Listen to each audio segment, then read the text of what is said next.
Buenas noches, señoras y señores, y muy buenas noches a todos ustedes. Gracias por estar aquí en la tabla redonda para tratar de un tema muy popular, pero no siempre suficientemente conocido, como es el de la masonería. Afirma Francisco Espinar Lafuente en su libro Esquema filosófico de la masonería lo siguiente: la masonería es una institución iniciática. Su misión esencial es iluminar al hombre con la luz de la verdad, del conocimiento superior, para que cada individuo se construya a sí mismo a semejanza del gran arquitecto del universo. A mi izquierda, a la derecha de ustedes, está Giuliano Di Bernardo, gran maestre del Grande Oriente de Italia. Si la masonería, señor Giuliano, no es una filosofía, ni es una religión, ni es una creencia política, ni una ideología, ¿qué es? La masonería no es una religión. La masonería no es una religión, puesto que no tiene una doctrina de fe, no tiene dogmas, no tiene verdades reveladas. La masonería, sin embargo, adquiere ante todas las religiones el más amplio respeto. Por esta razón, la masonería está abierta a los hombres de todas las fes religiosas, desde los cristianos hasta los musulmanes y los judíos. La masonería no es una ideología política. La masonería no es una ideología política. Por tanto, la masonería no es un partido político. El nivel característico en el que se sitúa la masonería es el nivel moral, lo que significa que los masones, desde el punto de vista moral, contribuyen, colaboran con los políticos para la solución de los problemas humanos y sociales más importantes que hoy afectan al mundo, y lo hacen sin competir con los partidos políticos, sino dando sugerencias. La masonería, en cambio, es una filosofía práctica que trata del hombre, de su naturaleza y sus finalidades. Por tanto, existe una filosofía masónica y es una filosofía práctica y se basa en algunos conceptos fundamentales que cada masón debe aceptar. Y son los principios de libertad, tolerancia, fraternidad, trascendencia y secreto iniciático. Menace Mesías es gran maestre que está aquí representando a la Gran Logia Unida de Inglaterra. ¿Cómo surgió la idea de la masonería? Nosotros los masones en nuestros libros nos referimos mucho al templo del rey Salomón, y posiblemente haya surgido en los tiempos del rey Salomón, aunque no tenemos pruebas absolutamente sobre eso. Lo que sí sabemos es que en la Edad Media hubo un grupo de masones operativos que construyeron catedrales en Europa y que, debido a su pericia y su habilidad de construir edificios tan bonitos como se construyeron en esos tiempos, pues fundaron logias operativas. Y esas logias operativas tenían que proteger sus secretos de alguna forma, y lo hicieron dando sus secretos a los aprendices y a los maestros masones para que pudieran pasarlos sucesivamente a sus hijos. Han habido muchas investigaciones en las catedrales europeas y se ha establecido que existen marcas en las piedras de dichas catedrales que prueban concluyentemente que los mismos grupos de masones que construían una catedral, más tarde, 20 o 25 años más tarde, se pasaban a otra parte de Europa y construían otras catedrales. Y esto se sabe por las marcas que se han encontrado en las piedras De las catedrales. Los padres pasaban las marcas a sus hijos. Y se sabe, por ejemplo, que cuando un hombre ya había pasado de su edad productiva, pues el hijo continuaba construyendo esas catedrales y poniendo las marcas que se asemejaban al padre en las piedras. Dolores Gómez Molleda es catedrática de Historia Contemporánea, autora de varios libros y algunos estudios sobre la masonería. Influyó en los orígenes, estamos hablando de los orígenes de la masonería, influyó en esos orígenes la idea, o por lo menos el deseo de oponerse de alguna forma al absolutismo religioso o político? Bien, yo tendría que matizar un poco la respuesta. En primer lugar, hablar de la masonería en general para los historiadores es imperdonable. Siempre tenemos que hablar de esta masonería aquí, en este lugar. Habría, por tanto, que desmontar previamente el concepto de modo analítico. Pero yo me estoy dando cuenta, naturalmente, de que dispongo muy poco tiempo y, pidiendo perdón por la generalidad, utilizamos el término fenómeno masónico en general.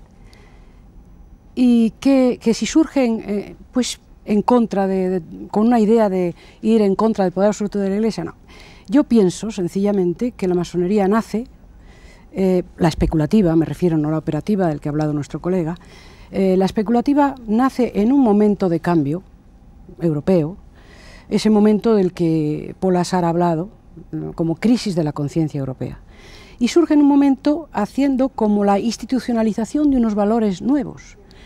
Y por tanto, de sí, esta institución que institucionaliza, perdón la redundancia, estos valores, tenía que encontrarse con todas unas instituciones y unos valores tradicionales.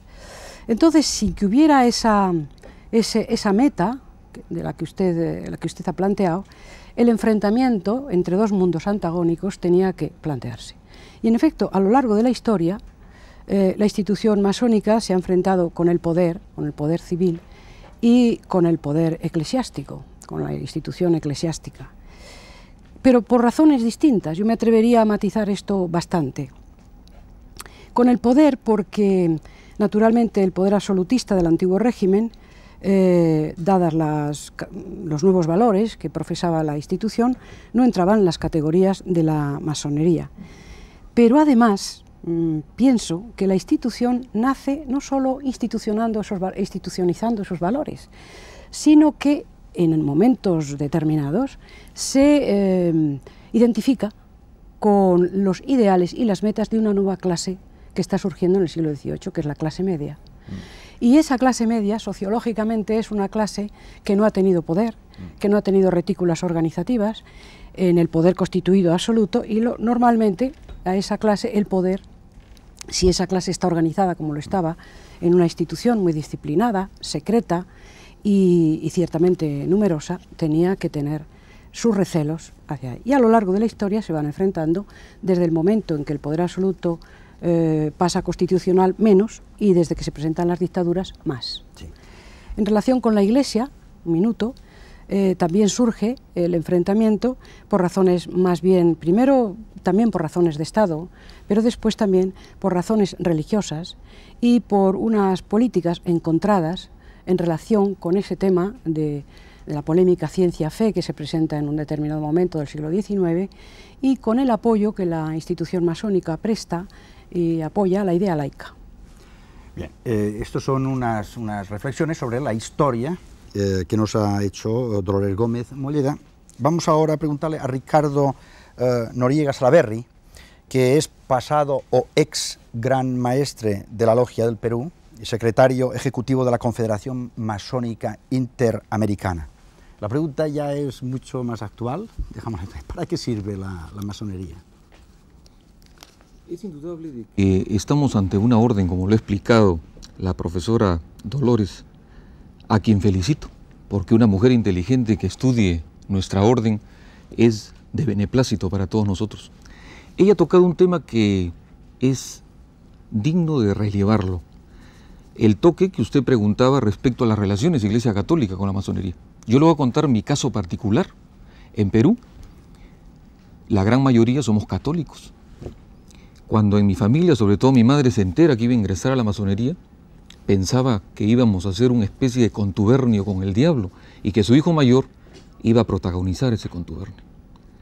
Acucioso, porque era un maestro el que me invitaba a la orden, comencé a profundizar este estudio. Y como este es un programa breve, también seré breve.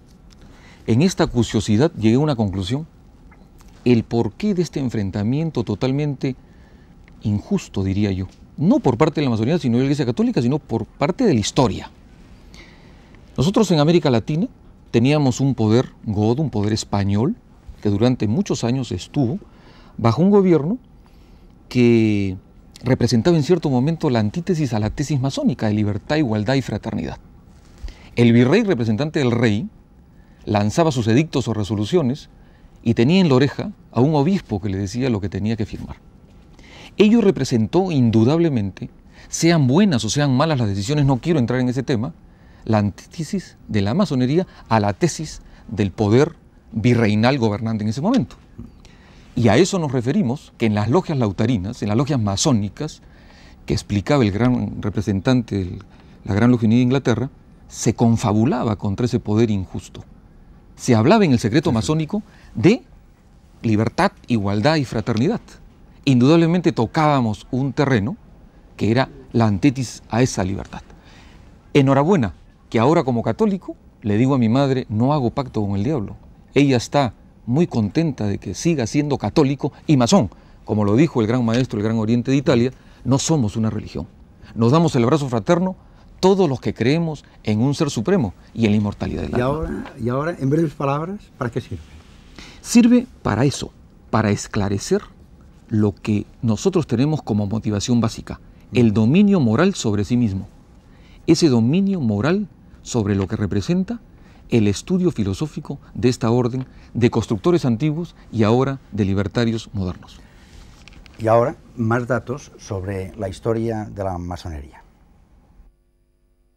La masonería actual tiene sus orígenes en la masonería operativa, integrada por los gremios de constructores que en la Edad Media fueron los que edificaron las catedrales que hoy vemos en toda Europa.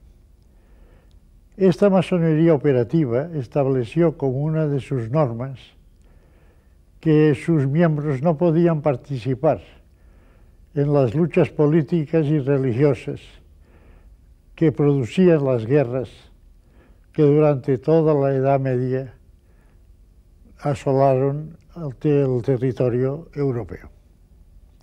En el siglo XVII, la masonería estaba a punto de desaparecer, pero en Inglaterra, esta institución decidió aceptar miembros honorarios cuya ocupación principal no era la construcción. Los llamaron masones aceptados y eran hombres interesados por la base moral, el simbolismo, la generosidad y la fraternidad que regían a la institución. Transformada la masonería operativa en especulativa, se fundó en 1717 en Londres la primera gran logia, y de ella derivan todas las otras grandes logias que forman la actual masonería mundial. Masones han sido, entre otros muchos, Sir Baden-Powell, fundador de los Boy Scouts, Henry Dunant, promotor de la Cruz Roja, Neil Armstrong, el primer hombre que puso su pie en la Luna, libertadores de naciones como Francisco de Miranda, Simón Bolívar, San Martín, O'Higgins, Benito Juárez, José Martí, José Rizal, Benjamín Franklin, Garibaldi, Lafayette, una larga lista de presidentes de los Estados Unidos de América, entre ellos Washington, Lincoln, Roosevelt, Truman, etc. Científicos como Ramón y Cajal, el doctor Fleming, inventor de la penicilina, músicos como Mozart, Beethoven, Haydn, Sibelius, etc. Luis Salat, a quien ustedes han visto ya ahora en las imágenes, es el gran maestre de la Gran Logia de España, y como continuación de lo que usted nos estaba explicando ahora hace unos segundos, podríamos hablar un poco sobre esa leyenda negra que se ha cernido muchas veces sobre la masonería. Sí. ¿Qué habría que decir de esto? Esto es una cosa que yo creo que es muy sencilla de explicar. Esta leyenda negra, en primer lugar, se ha cernido sobre la masonería de determinados países, porque hay muchos países que la masonería, desde que se fundó y desde que empezó, ha sido respetada y ha sido aceptada, y nadie le ha puesto ninguna leyenda negra. ¿A dónde le han puesto una leyenda negra?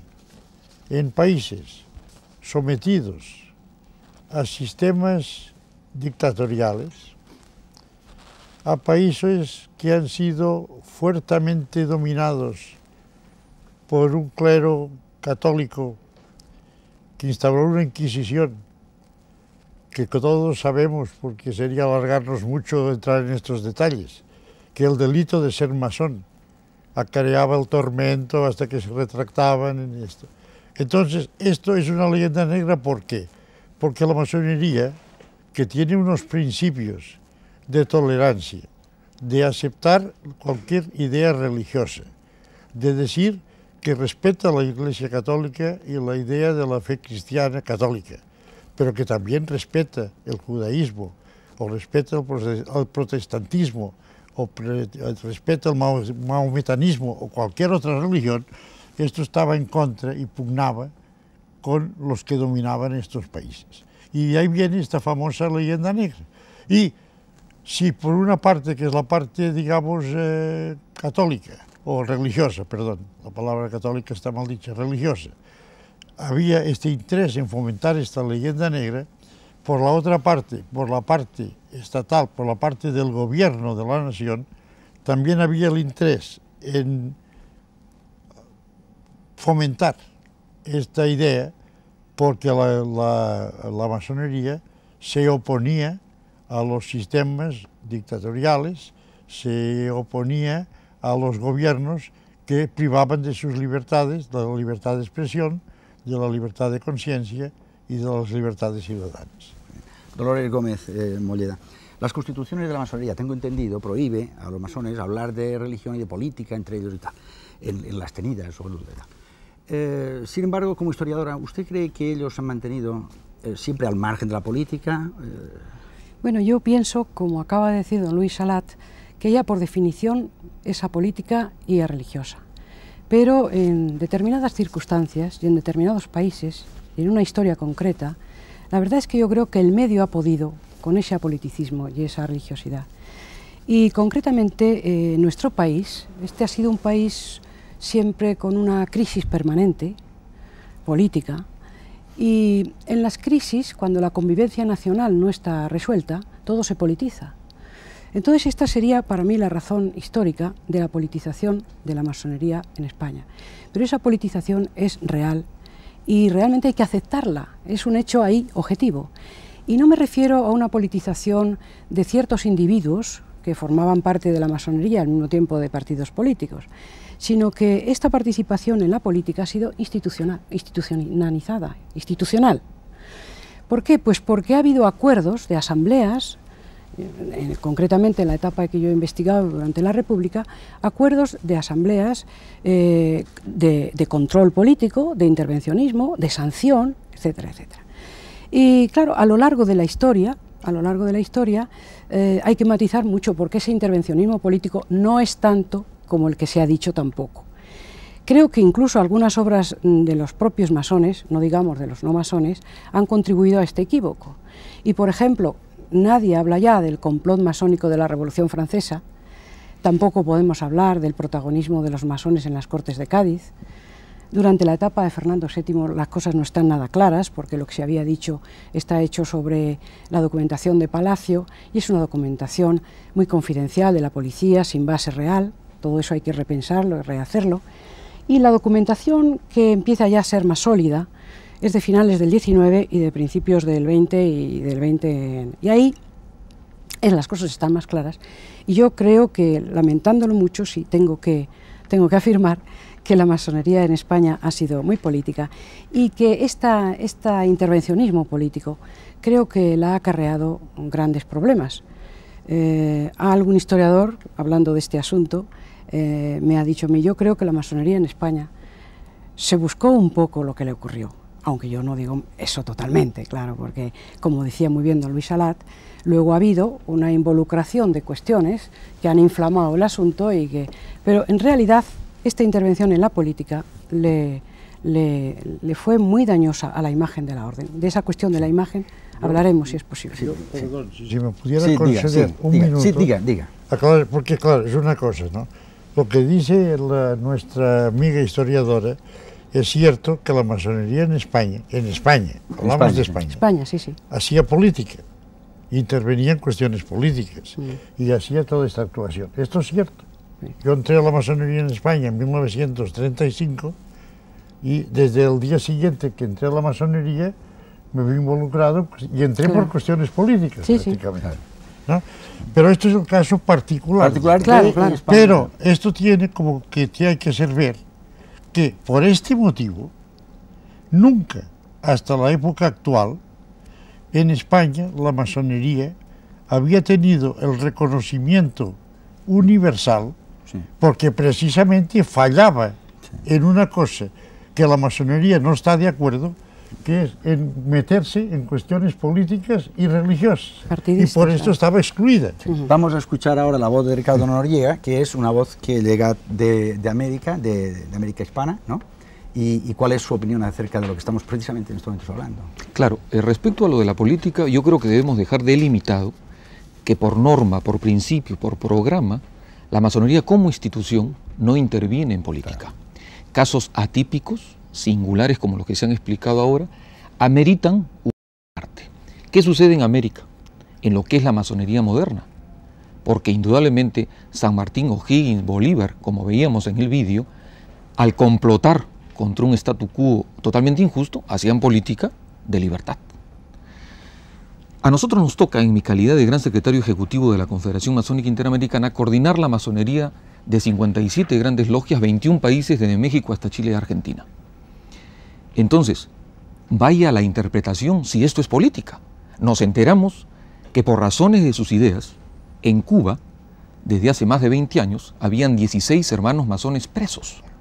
Ojo que yo no quiero hacer ninguna disquisición de tipo política, pero por razones de sus ideas. Solicitamos al presidente Fidel Castro su libertad.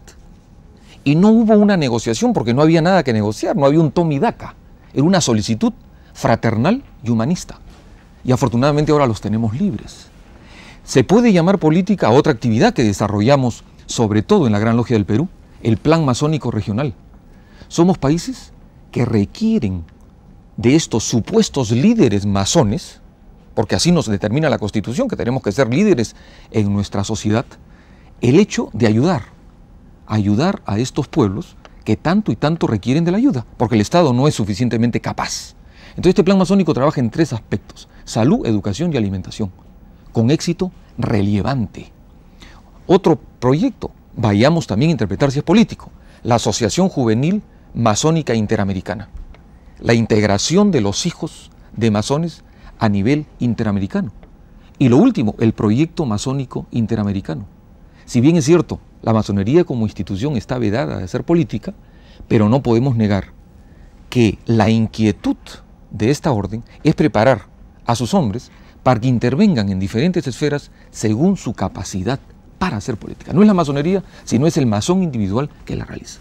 Giuliano Di Bernardo, si los masones, como reiteradamente se afirma, no son un grupo de presión, ¿cómo realmente quieren cambiar la sociedad? ¿Solamente con esas fórmulas que acabamos de escuchar ahora? La masonería no es un grupo de presión. La masonería no es un grupo de presión. Si en el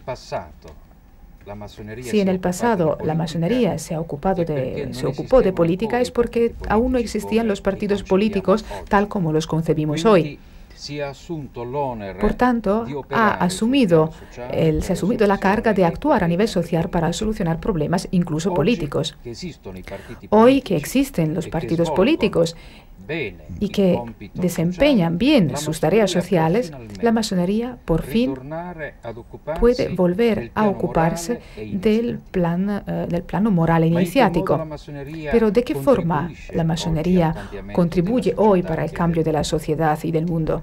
En primer lugar, tal como dije anteriormente, la masonería es una concepción del hombre. Es masón el hombre que se inspira en los conceptos de libertad, tolerancia, fraternidad y de trascendencia, siguiendo la vía iniciática, típicamente de la masona. Vía iniciática hablaremos más tarde. No cabe duda, sin embargo, de que la masonería, al ser una concepción del hombre, cree en un ser supremo. Por tanto, en la masonería no puede existir ateísmo y materialismo. Pero la masonería se ocupa sobre todo del principio de libertad. Podría casi enunciar una ley, una ecuación entre masonería y libertad. La masonería nace y se desarrolla cuando existe la libertad. Cuando la libertad no existe, la masonería está obligada a ir al sueño, como decimos nosotros. Y esta ley la podemos encontrar en todos los contextos históricos, recientes y menos recientes. Pensemos en el nazismo, en el fascismo, en el franquismo. Pensemos también en el comunismo que ahora se está derrumbando. Y en los países del este, en la Unión Soviética, hoy cae la dictadura y vuelve a nacer la masonería. De hecho, la masonería ya ha vuelto a nacer en Yugoslavia, en Checoslovaquia, en Hungría, en Rumanía y dentro de poco tiempo volverá a nacer también en la Unión Soviética. Por tanto, los que afirman que hoy el papel de la masonería se ha agotado, en el sentido de que nosotros los masones sí representamos una tradición importante, pero que se refiere al pasado, se equivocan. El papel de la masonería hoy es más importante del que desempeñó Como ustedes antaño. saben, los masones se rodean de objetos simbólicos, dotados de gran fuerza simbólica. Recordemos algunos ahora. La masonería parte, una vez más, del arte de los constructores de catedrales para representar simbólicamente la finalidad de su causa. Las herramientas y otros utensilios de trabajo de los antiguos canteros y talladores de la piedra constituyen la panoplia básica de símbolos que han de expresar conceptos sublimes y, en algunos casos, metafísicos. Algunos de los más ilustrativos son el triángulo, figura simbólica por excelencia de la masonería. Se le denomina delta y es el símbolo de la divinidad y de la naturaleza. Representa la unidad trina y los tres reinos. Se trata de un triángulo equilátero cuyos lados se identifican con libertad, igualdad y fraternidad. El compás, que representa la justicia con que deben ser medidos los actos de los hombres, es el emblema más representativo del grado de maestro. La escuadra, símbolo de la rectitud y constituye la joya del venerable maestro, ya que éste debe ser el masón más recto y justo de la logia. El nivel, signo de la igualdad y base de la democracia, distintivo del primer vigilante. La plomada representa la verticalidad jerárquica, también el aplomo, la rectitud y el equilibrio. Es el emblema del segundo vigilante. El mallete o martillo de desbastar la piedra es el símbolo de la actividad, de la voluntad activa y corresponde al venerable y a los dos vigilantes para que, por medio de sus golpes, dirijan los trabajos de los hermanos. El cincel es el punzón usado para esculpir la piedra, simboliza las ventajas de la educación, del esfuerzo de moldear el espíritu. La Biblia, libro sagrado que simboliza la revelación divina. En las ceremonias se le presenta abierto por la primera página del Evangelio de San Juan. Otros símbolos forman parte del atuendo que los miembros masones utilizan en sus ceremonias. El más característico es el mandil. Este delantal era habitual en los artesanos y obreros de la construcción. Los mandiles están decorados según el grado que ostenta quien lo lleva. El de aprendiz es blanco de piel de cordero con una vuelta angular hacia arriba. Los guantes blancos simbolizan unas manos limpias de sangre y de pecado. El collar prende la insignia de cargo del masón que la ostenta. También el templo masónico responde en su configuración a un concepto sublime, representado por un conjunto de símbolos. En primer lugar, el templo pretende ser una representación material de la idea suprema, es decir, el templo del universo, diseñado y construido por el gran arquitecto. La bóveda celeste suele estar representada en el techo, conmemora al universo. El templo masónico ideal es el de Salomón. Dos columnas franquean la única puerta del recinto, cada una con una letra, la J y la B, respectivamente, iniciales de Jaquín y de Boaz, los dos nombres bíblicos citados en el libro primero de los Reyes. También representan las columnas de Hércules. El suelo está cubierto por un mosaico de ajedrez que representa al bien y al mal, la luz y las tinieblas, el encuentro de los contrarios. Otras tres columnas representan las tres luces. Estas columnas son móviles y su colocación depende de la ceremonia que se esté celebrando. Algunas figuras mitológicas griegas suelen adornar el templo masónico, pero no siempre. Este es el caso de Hércules, que representa la fuerza, la actividad, la omnipotencia. Afrodita, símbolo de la belleza, la armonía y el amor, la omnipresencia. Y Minerva, que representa la sabiduría y la verdad, la omnistencia. La letra G también está presente en los templos. Es la letra sagrada escrita en el centro de la escuadra.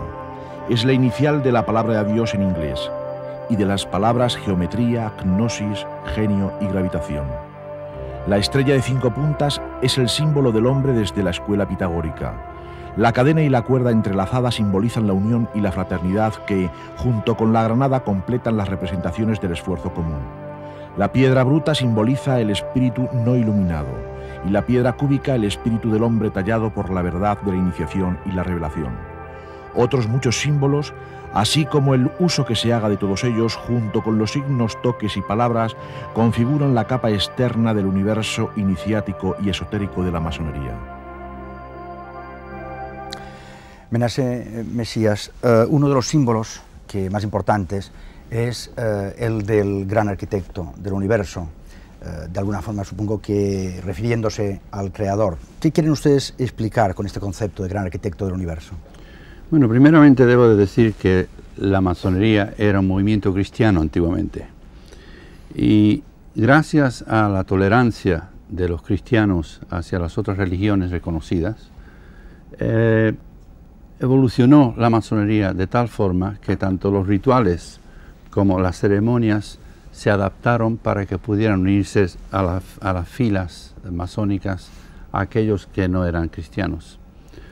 Por consiguiente, hay muchos términos en nuestros rituales que pueden ser interpretados por diferentes religiones por igual, y el arquitecto del universo, a mi juicio, es una forma idónea para que los judíos, los cristianos, los musulmanes y todos los que profesen una religión monoteísta puedan asistir a una tenida masónica y no ofenderse si se menciona el nombre de uno de los dioses o el nombre que le dan ellos a sus dioses.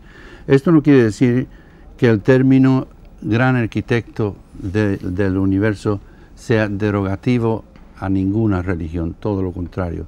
Es una forma de conseguir que debajo de un mismo techo se puedan encontrar gente con divergentes opiniones religiosas en paz y en armonía.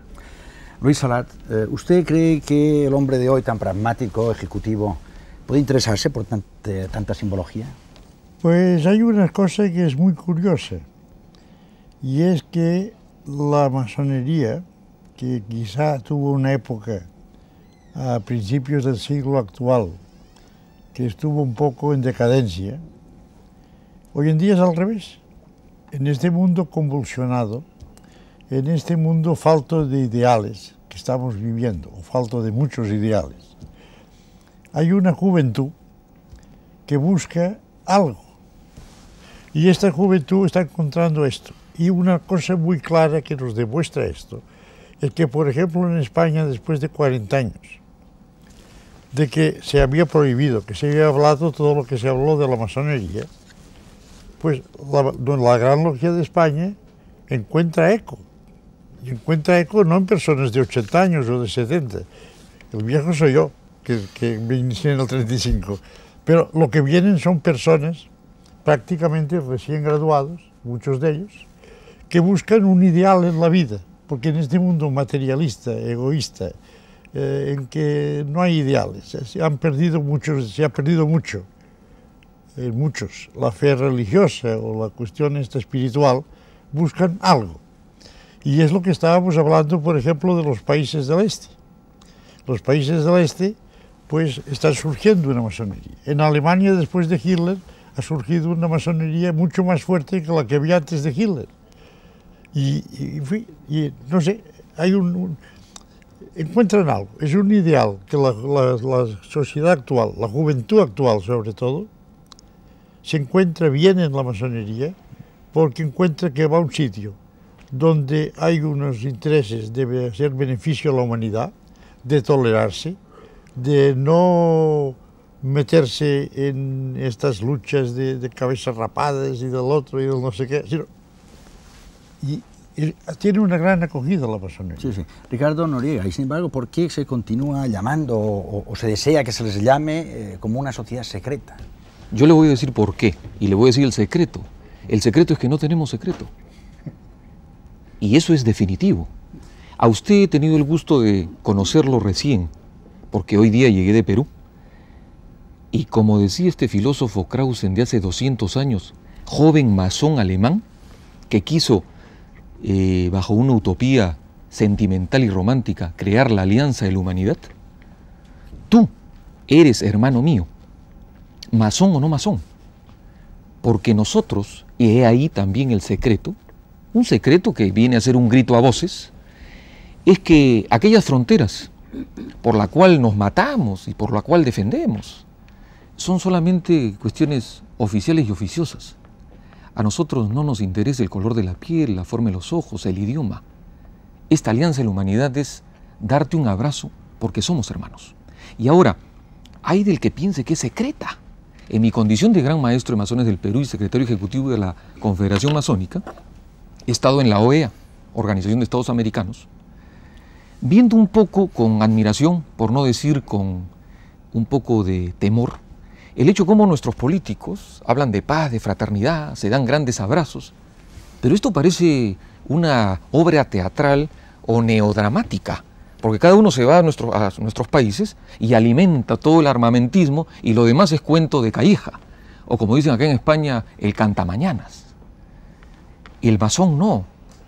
En nuestra expresión, ahí en la OEA, como lo hemos hecho en la ONU, en la Organización de Naciones Unidas, lo hemos hecho acá en Estrasburgo, en la Comunidad Europea, lo hemos hecho en la UNESCO.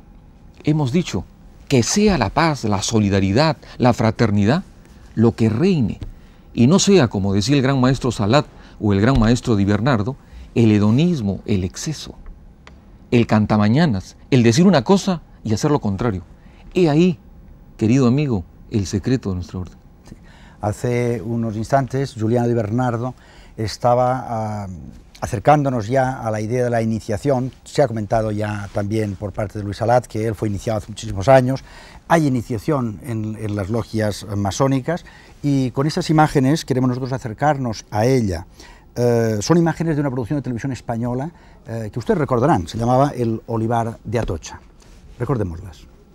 Caballero, van a empezar las ceremonias de vuestra admisión en la orden francmasónica, accediendo a vuestra espontánea petición. Si en cualquier momento os arrepentís del paso que vais a dar, servíos indicármelo y saldréis de este recinto sin que podáis ser molestado y sin obstáculos de ningún género.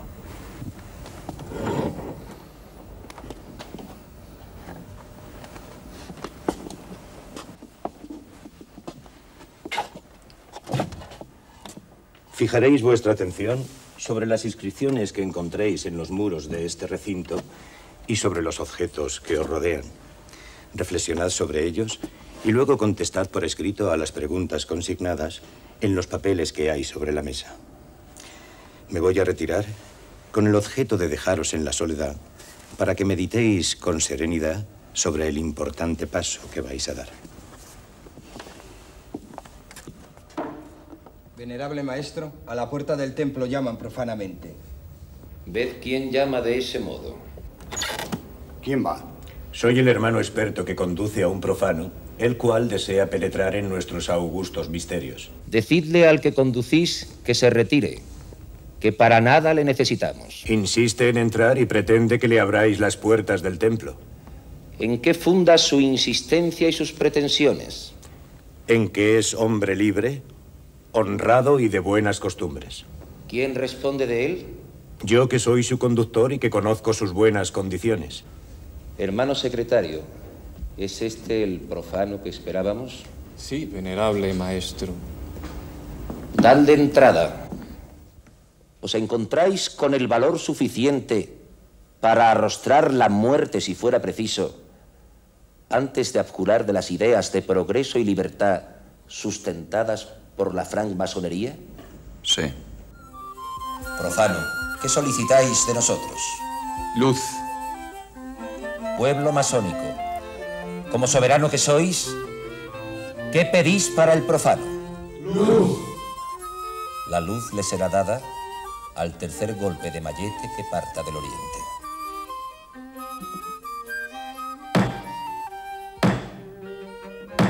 Estas espadas que os apuntan os anuncian que si traicionáis vuestro juramento, no escaparéis al oprobio de todos los masones extendidos por la superficie de la tierra. Pero también os anuncio que si os mantenéis fiel a vuestros principios, todos volarán en vuestra ayuda en caso de peligro. Hermanos, retirad las espadas. ¿Os ratificáis en la promesa que antes os he leído? Me ratifico. Si así lo hacéis, que el gran arquitecto del universo y la orden os lo premien. Y si no, os lo demanden. Formemos la cadena de unión.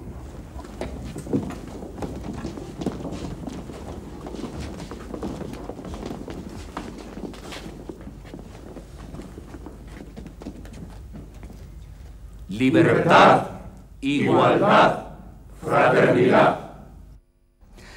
Giuliano Di Bernardo, antes hablaba usted de la iniciación. ¿Qué significado le dan ustedes, significado profundo le dan a la iniciación en la masonería? La iniciación es el momento fundamental a través del cual el profano se convierte en masón. Por tanto, es un acto constitutivo. A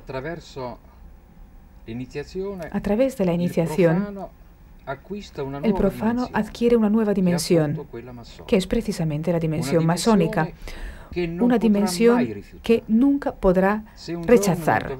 Si un día no comparte ya los principios de la masonería, puede entrar en el sueño, pero seguirá siendo masón y lo seguirá siendo hasta su muerte. Por tanto, la iniciación en la masonería puede corresponder al bautizo en la religión cristiana. Se adquiere una calidad que solo la muerte puede quitar. Por tanto, es muy importante el acto de la iniciación. El profano se convierte en masón y desde ese momento empieza a recorrer junto con otros masones y según modalidades iniciáticas basadas en símbolos, rituales, secretos, pero los secretos se refieren a los toques, las palabras, los signos, el camino que lleva a su perfeccionamiento. ¿Por qué el trabajo masónico se desarrolla dentro del templo?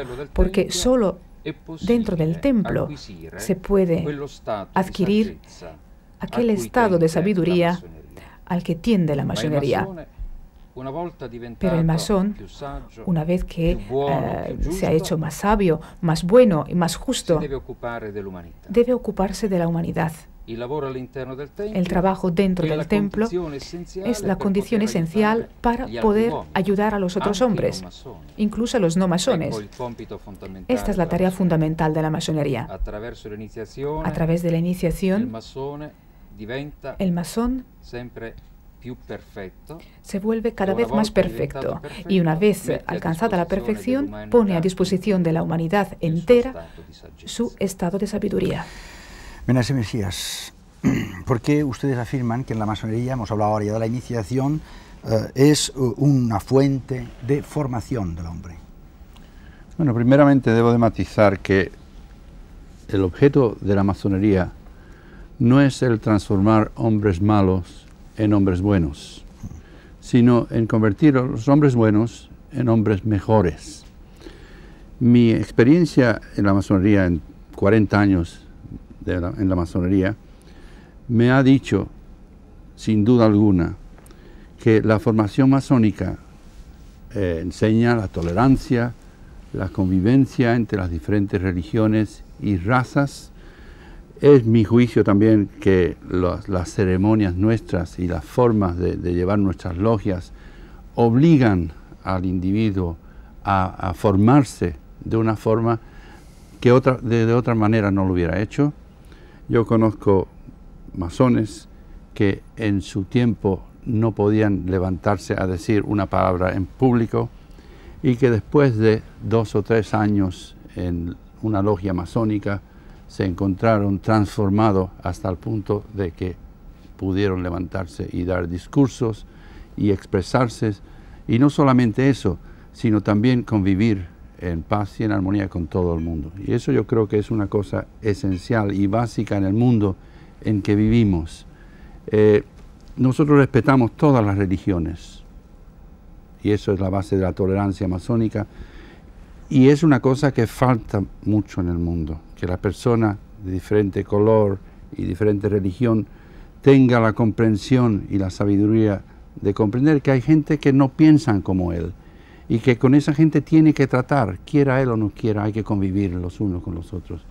Y yo estoy muy orgulloso de haber sido masón y comprendo que esa es una base de la formación masónica.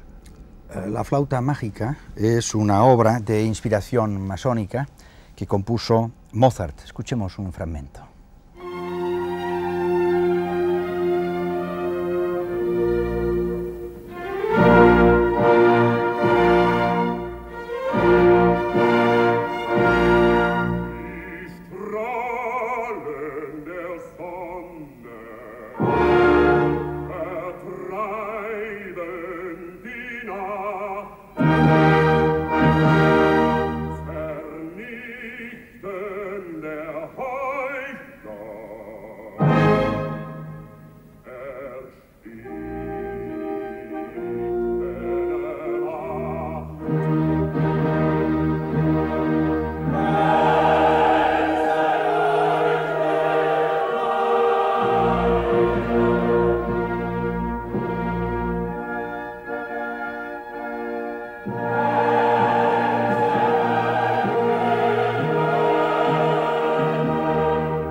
Dolores Gómez, igualdad, fraternidad y libertad.